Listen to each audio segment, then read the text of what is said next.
Яһуданың хаты. Мен Иса Масихтың құлы һәм Яқыптың туысқаны Яһудадан әкеміз Құдай тарапынан шақырылғанларға сәлем.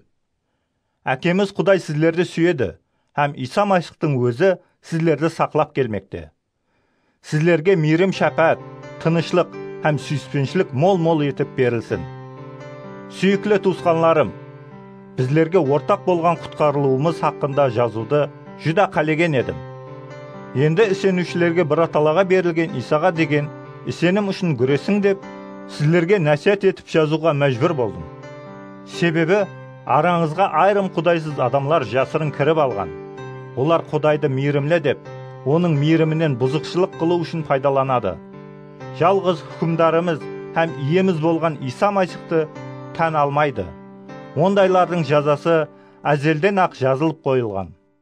Бұлардың һәммесінен хабарыңыз болса да, мен сіздерге еслетіп қоймақшымын. Құдай өз халқын Мысыр еліндегі құлшылықтан құтқарды.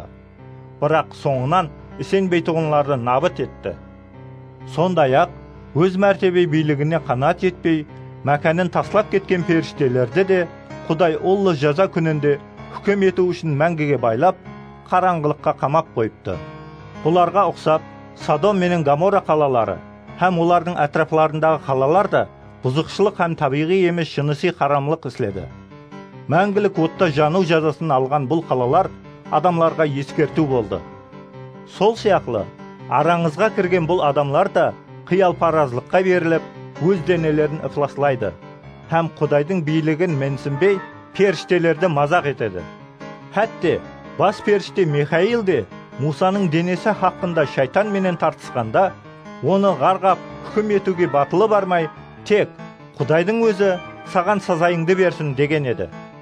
Бірақ бұл адамлар өзлері түсінбейтұғын нәрселерді мазақ етіп, санасыз хайуанлар сияқлы тек табиғи сезім бойынша жасағанлықтан набыт болады. Олар хәсірет шегеді. Өйткені Каиннің жауыз жолы менен бармақта. Балам сияқлы дәмегөйшілікке берілген олар Корей сияқлы қозғалаң көтеріп набыт болады. Тек қана өзін ойлап, қарым-қатынас кешелеріңізде сіздер менен бірге ішіп жеген бұндай ұятсыз адамлар ишекке түскен құрт сияқлы қауіплі. Олар самал менен көшіп жүретұғын жағымсыз бұлтларға, күзде мейуесіз қалып өлген, тамыры менен жұлып тасланған тереклерге ұқсайды. Олар көбігін шашыратқан теңіздің қаһарлы толқынлары сияқлы патаслықларын әтрапқа шашыратады. Адасқан жұлдызлар сияқлы болған олар үшін тас түнек, қараңғылық мәңгіге таяр тұр.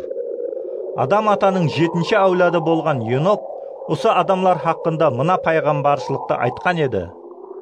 Міне, иеміз әр бір адамды хүкім қылу үшін Құдайсыз күнәкарлардың барлық жауыз іс-әрекетлерін, өзіне қарсы айтылған барлық жаман сөздерін ашкара ету үшін өзінің мың-мыңлаған мұқаддеслері менен келеді. Бұл адамлар һәмме уақыт налып, басқаларға кеулі толмайды. Олар нәпсіқаулық пенен іс тұтады, һәм лапкөйлік етіп, өз пайдасы үшін басқаларға жарамсақланады. Бірақ сіздер, сүйіклі туысқанларым, иеміз Иса Масихтың елшілері тарапынан алдын айтылған сөздерді еске түсіріңдер. Олар сіздерге дүнияның соңғы күндерінде өз нәпсіне берілген Құдайдан қорқпайтұғын мазақ етушілер пайда болады деген еді. Бұндай адамлар алауыздық салушы һәм мұқаддес рухтан бос қалып, өзінің күнәкар табиғатының қолы болған адамлар. Бірақ сіздер, сүйіклі туысқанларым, ең мұқаддес болған ісеніміңізді өміріңіздің текары қылып, жетілсіп барыңлар. Мұқаддес рух пенен дуа етіңлер.